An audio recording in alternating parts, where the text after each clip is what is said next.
Hello everyone.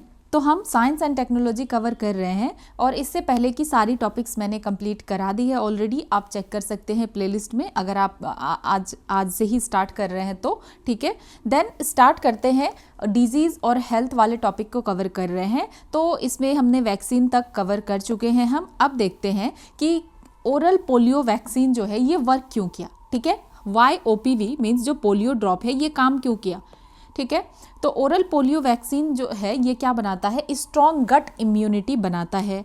और polio virus कहाँ से स्प्रेड होता है, इंटेस्टाइन से। ठीक है, तो OPV क्या किया कि जो वायरस को एंट्री पॉइंट पे ही ब्लॉक कर दिया। ठीक है, ट्रांसमिशन क्या हो गया, prevents transmission better than injections alone. तो ये इंजेक्शन से भी बेटर हो गया, मतलब ट्रांसमिशन हो नहीं पा रहा है क्योंकि ये उसके एंट्री पॉइंट को ही क्या कर रहा है, ब्लॉक कर दे रहा है। तो इसी वजह से जो पोलियो पल्स पोलियो का कैंपेन है ये सक्सेसफुल रहा। ठीक है, देन अब समझते हैं मिशन इंद्रधनुष। ठीक है, ये क्या है, 2014 में लॉन्च हुआ बाय गवर्नमेंट ऑफ इंडिया। तो एम क्या है मिशन इंद्रधनुष का कि फुल इम्यूनाइजेशन कवरेज जो है चिल्ड्रन और प्रेग्नेंट वीमेन को पहुंचाया जाए। और फोकस कहाँ है, अंडर सर्व्ड, मतलब जिस एरिया में सर्व नहीं हो पा रहा है या ऐसे एरियाज जहाँ पे इम्यूनाइजेशन पहुंच नहीं पा रहा है उस जगह पे स्पेशली फोकस है कि वहाँ तो होना ही चाहिए। ठीक है, देन 12 वैक्सीन है इसमें। इन वैक्सीन को आई थिंक आपको याद कर लेना चाहिए। ठीक है, कितना वैक्सीन है, 12 वैक्सीन प्रिवेंटेबल डिजीज है।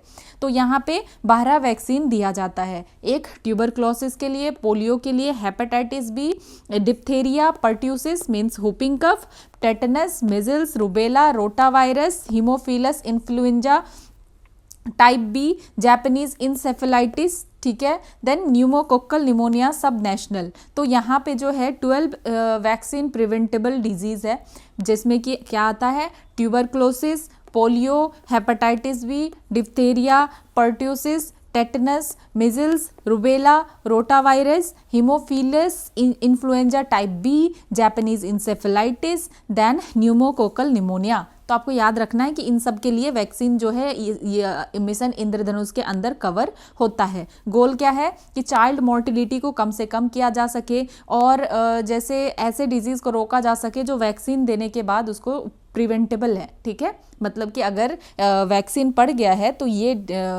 डिजीज़ जो है उन लोगों को नहीं होगा जिनको ये वैक्सीन पड़ चुका है। ठीक है, तो और गोल क्या है कि अचीव यूनिवर्सल इम्यूनाइजेशन कवरेज। अब समझते हैं PCV। ठीक है, कंजुगेट वैक्सीन के बारे में हम ऑलरेडी पढ़ चुके हैं कि कंजुगेट वैक्सीन क्या होता है। ठीक है, यहाँ पे हमने ऑलरेडी कंजुगेट वैक्सीन को हम देख चुके हैं। ठीक है, give me a moment. So conjugate vaccine क्या है, ये भी सब यूनिट वैक्सीन का टाइप है जहाँ पे एक वीक एंटीजन कंबाइन होता है एक स्ट्रॉन्ग कैरियर एंटीजन के साथ। ठीक है, जिससे कि क्या हो सके, स्ट्रॉन्गर रिस्पॉन्स हो सके, स्ट्रॉन्गर रिस्पॉन्स मिल सके वीक को। मतलब एक वीक रहेगा और वीक के साथ स्ट्रॉन्ग कैरियर भी होगा, स्ट्रॉन्ग एंटीजन भी होगा। ठीक है, तो इससे क्या होगा, इम्यून रिस्पॉन्स बेटर होगा और एक्टिवेट करेगा T हेल्पर सेल्स को।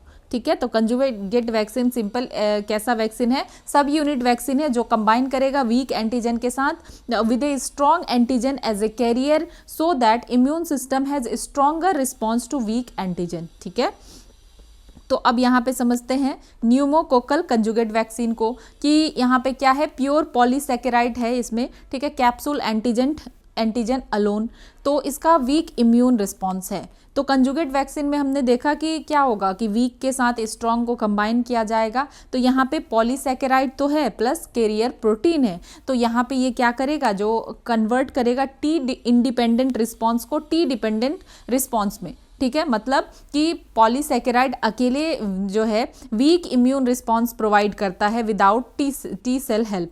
ठीक है, कि पॉलीसैकेराइड वैक्सीन अगर है तो यहाँ क्या होगा कि ये वीक इम्यून रिस्पॉन्स प्रोवाइड कर रहा है अगर T सेल नहीं है इसमें। मतलब जैसे T सेल का क्या काम है, हमने देखा कि एक B सेल है एक T सेल है, और T सेल क्या करता है, डायरेक्टली किल करता है। तो अगर T सेल यहाँ पे एक्टिवेट नहीं हो रहा है तो यहाँ पे वीक इम्यून रिस्पॉन्स होगा। तो इसमें एक प्रोटीन अटैच किया जाता है, इसीलिए हम इसको कंजुगेट वैक्सीन कहते हैं। ठीक है, और यहाँ पे फिर इट गेट्स T सेल का हेल्प। ठीक है, जैसे ये प्रोटीन दिया जाएगा फिर यहाँ पे T सेल का हेल्प मिलेगा, तो स्ट्रॉन्गर और लॉन्ग लास्टिंग इम्यूनिटी होगा और बेटर इम्यूनोलॉजिकल मेमोरी होगा।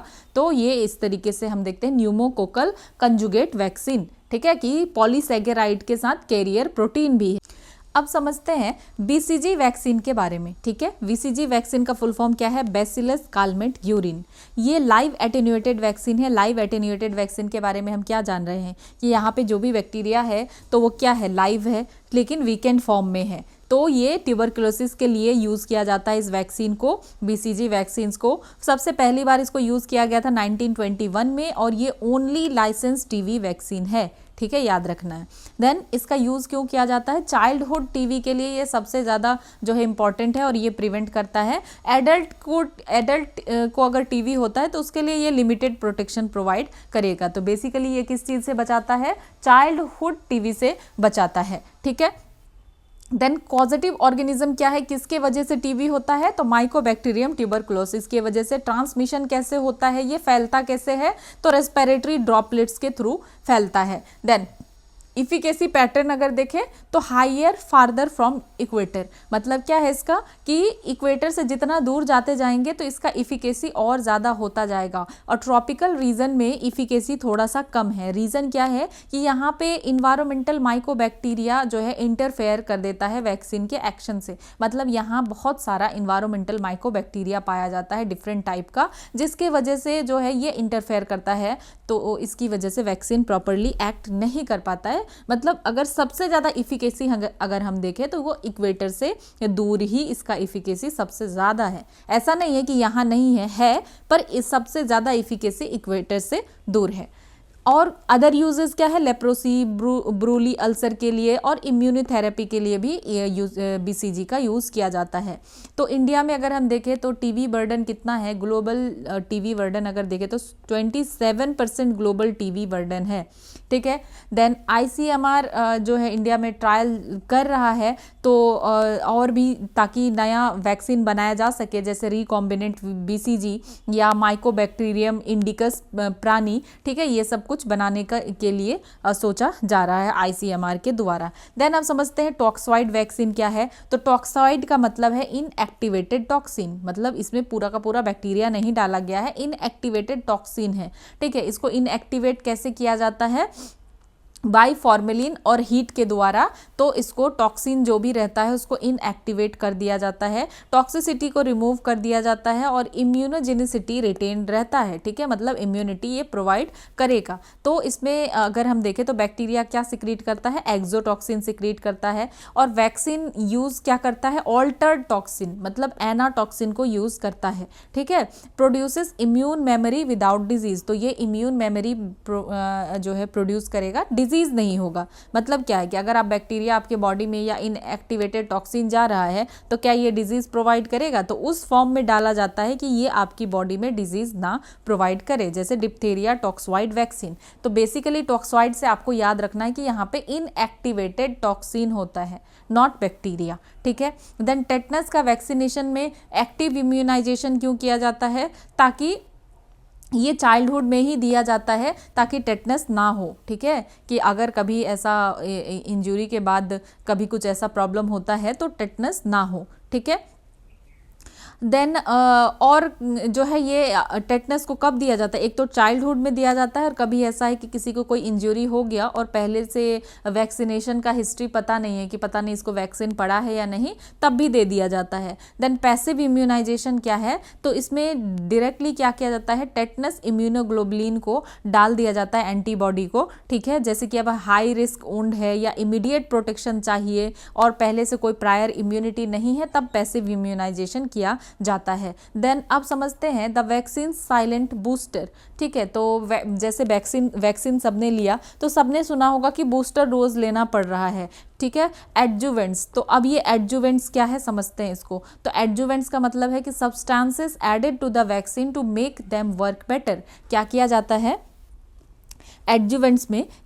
एडजुवेंट्स का मतलब सिंपली है कि अगर कोई वैक्सीन है, ठीक है, तो उसमें और कोई सब्सटेंस ऐड किया जाता है ताकि ये वैक्सीन और अच्छे से काम करे। ठीक है, और ये कॉमनली बना होता है एल्यूमिनियम सॉल्ट से। तो ये वर्क कैसे करते हैं? Hold the antigen at the injection site. तो ये एंटीजन को होल्ड करते हैं, एक्टिवेट करते हैं इम्यून सेल को, और स्ट्रेंथ करते हैं, और जो भी इम्यून सिस्टम है ये प्रोलॉन्ग काम करता है। मतलब अगर एडजुवेंट्स डाला गया है, ऐसा सब्सटेंस डाला जाता है जो कि वैक्सीन को और बेटर तरीके से काम करने के लिए मतलब क्या कहते हैं हेल्पफुल होता है। ठीक है, तो इम्पोर्टेंस क्या है, turn a weak signal into strong long lasting immunity, कि अब जो है इम्यूनिटी क्या हो गया, लॉन्ग लास्टिंग हो गया, और नंबर ऑफ डोजेस जो है ये क्या हो गया, कम हो गया। ठीक है, जैसे बूस्टर डोज अगर हम देखें तो बार बार बूस्टर डोज लेना पड़ेगा, आपको बार बार डोज लेना पड़ेगा, लेकिन अगर एडजुवेंट्स डाल दिया जाता है तो फिर इससे वैक्सीन लंबे टाइम तक अच्छे से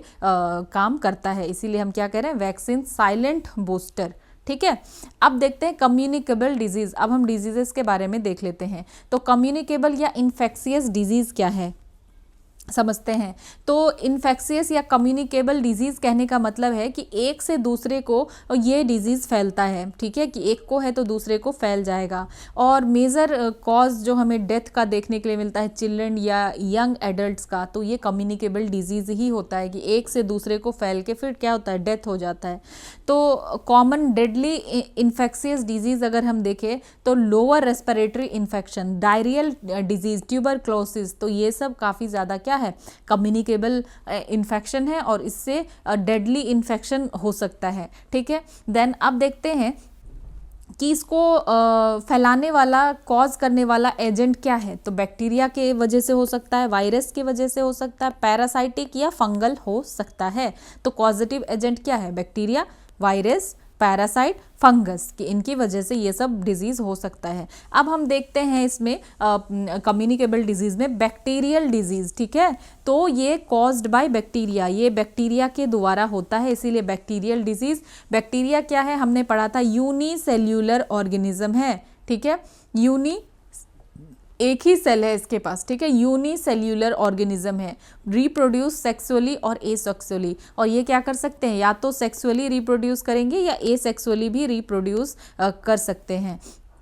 देन ये कहाँ कहाँ रह सकते हैं, तो एरोबिक कंडीशन में, मतलब विथ ऑक्सीजन, ऑक्सीजन है तब भी रह सकते हैं बैक्टीरिया, और एनारोबिक कंडीशन में मतलब ऑक्सीजन नहीं है तब भी रह सकते हैं। याद रखना है कि बैक्टीरिया एरोबिक ऑक्सीजन के कंडीशन में, एनारोबिक विदाउट ऑक्सीजन के कंडीशन में भी बैक्टीरिया थ्राइव कर सकता है। स्पेशल फीचर अगर देखें तो कुछ बैक्टीरिया क्या बनाते हैं, स्पोर्स बनाते हैं। ठीक है, मतलब वो अपने आउटसाइड क्या बना देते हैं, स्पोर्स बना देते हैं, और इन स्पोर्स के पास क्या होता है, थिक वॉल होता है, और इसकी वजह से ये हाई टेम्परेचर में भी रेजिस्ट करते हैं, हाई ह्यूमिडिटी में भी रह सकते हैं, और ऐसे डैमेजिंग इन्वायरमेंटल कंडीशन में भी वो रह सकते हैं जहाँ पे रहना मुश्किल है। ठीक है, तो ये बैक्टीरिया के पास होता है। तो स्पोर्स क्या होता है, डोरमेंट होता है, हाईली रेसिस्टेंट है इन सारे कंडीशंस से, और इसी के वजह से, इन स्पोर्स की वजह से कुछ बैक्टीरिया जो है हार्श इन्वायरमेंट में भी सर्वाइव कर लेते हैं। ठीक है, याद रखना है ये सब चीज़।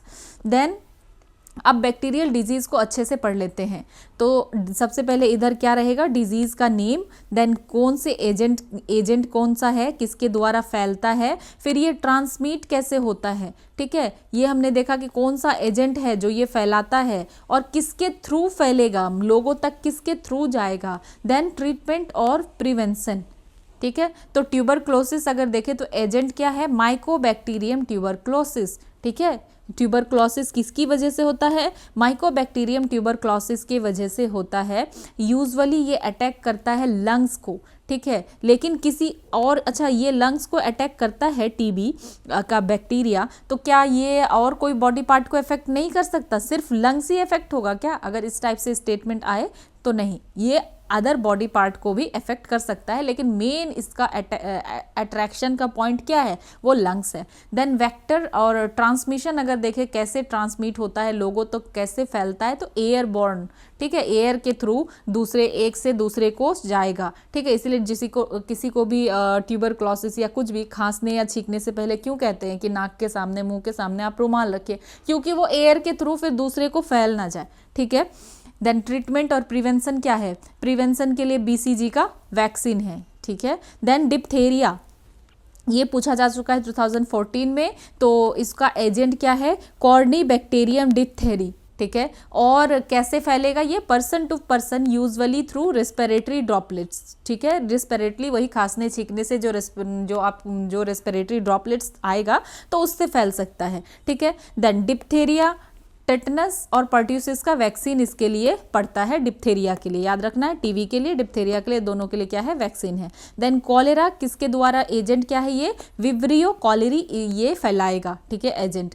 देन कंटामिनेटेड वाटर या फूड, अब लोगों तक कैसे आएगा ये कॉलेरा, तो कंटामिनेटेड वाटर और फूड के थ्रू, ठीक है। और ट्रीटमेंट और प्रिवेंशन अगर हम देखें तो ड्यू कोरल वैक्सीन और एडिक्वेट सैनिटेशन रिक्वायर्ड है, ठीक है, कि प्रॉपर सैनिटेशन होना चाहिए क्योंकि ये फैल कैसे रहा है, कंटामिनेटेड पानी और कंटामिनेटेड फूड से, ठीक है। देन लेप्रोसी को हैंसेंस डिजीज भी कहते हैं, ये किसके वजह से होता है, सबसे पहले तो आप ना एक चीज़ याद रख लो, ट्यूबरक्लोसिस और ये सबसे पहले जो भी डिजीज के नेम है आपको ये ध्यान रखना है पहला कि ये बैक्टीरिया के द्वारा फैलता है, नाम तो बाद में है, आपको नाम याद हो या ना हो, जो इंपॉर्टेंट है वो याद कर लो आप, ठीक है। देन आपको सबसे पहले ये ध्यान रखना है कि ये सारा चीज़ जो है tuberculosis, diphtheria, whooping cough, tetanus, plague, gonorrhoea, syphilis, ठीक है, typhoid, pneumococcal disease, streptococcal pharyngitis और bacterial meningitis, leptospirosis, anthrax, then brucellosis, तो ये किसके द्वारा जो है फैलता है, ठीक है, तो ये सब बैक्टीरिया है। सबसे पहले तो आपको याद रखना है कि बैक्टीरियल डिजीज है ये, ठीक है। तो अब यहाँ तक हमने देख लिया। देन लेप्रोसी, हैंसेंस डिजीज, तो ये भी बैक्टीरिया, कौन से बैक्टीरिया की वजह से, माइकोबैक्टीरियम लेप्री के वजह से होता है। और वेक्टर लोगों तक कैसे आएगा, ये ट्रांसमिट कैसे होगा, तो ड्रॉपलेट के थ्रू ट्रांसमिट होगा फ्रॉम नोज एंड माउथ, ठीक है। और ट्रीटमेंट क्या है इसके लिए, multi drug therapy, MDT। Then whooping cough, ये किसके द्वारा फैलेगा, एजेंट क्या है इसका, बॉर्डेटेला पर्ट्यूसिस, और ये एयरबॉर्न है। और इसके लिए ट्रीटमेंट क्या है, डिप्थेरिया, टेटनस, पर्ट्यूसिस का वैक्सीन। देन टेटनस, इसके लिए एजेंट है क्लोस्ट्रीडियम टेटनी, और ये जो स्पोर्स होता है इन्वायरमेंट में उसके थ्रू फैलेगा। और ट्रीटमेंट क्या है इसका, डिप्थेरिया, टेटनस, पर्ट्यूसिस का वैक्सीन, ठीक है। तो डिप्थेरिया, टेटनस और पर्ट्यूसिस का वैक्सीन, ये तीनों जो है एक साथ, ये वैक्सीन आपको याद रखना है कि इन तीनों के लिए ये पड़ता है। देन प्लेग, यार्सेनिया पेस्टिस जो है ये भी बैक्टीरिया है, इसके लिए प्लेग होता है, ठीक है। ये यार्सेनिया पेस्टिस क्या है, बैक्टीरिया है। और ये कैसे ट्रांसमिट होगा, फ्ली बाइट से या डायरेक्ट कांटेक्ट से या इन्फेक्शियस ड्रॉपलेट। देन ट्रीटमेंट अगर देखें तो सैनिटेशन एंड रोडेंट कंट्रोल, ठीक है, कि आपको क्या करना है, रोडेंट जिसकी वजह से हो रहा है, रोडेंट को कंट्रोल रखना है, सैनिटेशन प्रॉपर रखना है। देन गोनोरिया, गोनोरिया के लिए क्या याद रखना है आपको, एजेंट क्या है, निसेरिया गोनोरिया, और ये सेक्सुअली ट्रांसमिटेड डिजीज है। और इसके लिए ट्रीटमेंट क्या है, इंट्रामस्कुलर दिया जाएगा, सेफ्ट्राइक्सोन, ठीक है, सेफ्ट्राइक्सोन दिया जाएगा। देन सिफिलिस क्या है, ट्रेपेनोमा पैलिडियम के थ्रू सिफिलिस जो है फैलता है, एजेंट कौन है, ट्रेपेनोमा पैलिडियम, ये भी सेक्सुअली ट्रांसमिटेड डिजीज है। और ट्रीटमेंट बेंजाइथिन, पेनिसिलिन। देन टाइफाइड का सबसे आप कॉमनली सुनते होंगे कि इजीली टाइफाइड हो जाता है या इंटेरिक फीवर, तो इसका एजेंट कौन है, साल्मोनेला टाइफी, बैक्टीरियल डिजीज है, ये contaminated drinking water and food से फैलता है, ठीक है। इसके लिए ओरल वैक्सीन होता है या इंजेक्टेबल वैक्सीन होता है, ठीक है, टाइफाइड के लिए। देन न्यूमोकोकस कोकल डिजीज के लिए कौन फैलाता है, एजेंट कौन है, स्ट्रेप्टोकोकस न्यूमेनी है। एंड ट्रांसमिट कैसे होगा, डायरेक्ट कॉन्टैक्ट से, ठीक है, या रिस्पिरेटरी सिक्रेशन से। और ट्रीटमेंट क्या है इसका, न्यूमोकोकल कंजुगेट वैक्सीन, जिसके बारे में हम पढ़ चुके हैं, PCV13, PCV15 या PCV20, ठीक है, pneumococcal conjugate vaccine. Then streptococcal pharyngitis, तो एजेंट कौन है, स्ट्रेप्टोकोकस पायोजीन्स। और फैलेगा कैसे, ये ट्रांसमिट कैसे होगा, डायरेक्ट कंट्रोल या रिस्पिरेटरी ड्रॉपलेट के थ्रू। ट्रीटमेंट है पेनिसिलिन और एमेक्सुलिन। देन बैक्टीरियल मेनिंजाइटिस, तो यहाँ पे काफ़ी सारे एजेंट हो सकते हैं, जैसे निसेरिया मेनिंजाइटिस और स्ट्रेप्टोकोकस निमिनी भी इसको कॉज कर सकता है।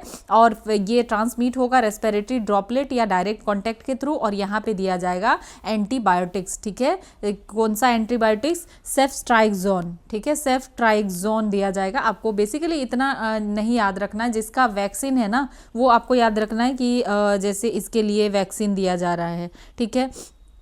देन जो टीवी है, टीवी को तो आप भूल नहीं सकते हैं, पर्ट्यूसिस को, डिप्थेरिया, टेटनस और पर्ट्यूसिस, इसको आप भूल नहीं सकते हैं। तो इस तरीके से आपको जो है ज़्यादा टेंशन नहीं लेना है, एक दो बार पढ़ेंगे तो आपको चीज़ें याद हो जाएगा, और इतना तो हो जाएगा कि अगर ऑप्शन में आ जाता है तो आप पहचान लेंगे, ठीक है। देन लेप्टोस्पाइरोसिस, तो इसका एजेंट कौन है? लेप्टोस्पाइरिया। और कैसे फैलेगा ये? कंटामिनेटेड वाटर के थ्रू, एंटीबायोटिक्स इसका ट्रीटमेंट है। देन एंथ्रेक्स, बेसिलस एंथ्रेक्सिस के एजेंट है इसका, और कैसे ट्रांसमिट होगा? इनहेलेशन, इंजेक्शन और स्किन कांटेक्ट के थ्रू, और इसका भी ट्रीटमेंट एंटीबायोटिक्स। देन नेक्स्ट देखते हैं ब्रूसेलोसिस, ठीक है। तो इसके लिए कौन सा एजेंट है? Brucella SP. देन कैसे फैलेगा ये? इंजेक्शन ऑफ अनपास्चुराइड डेयरी, ठीक है। ये याद रखना है कि अनपास्चुराइड डेयरी या इन्फेक्टेड एनिमल के साथ कांटेक्ट होके ये ब्रूसेलोसिस हो सकता है, तो इसके लिए भी ट्रीटमेंट कुछ एंटीबायोटिक्स है।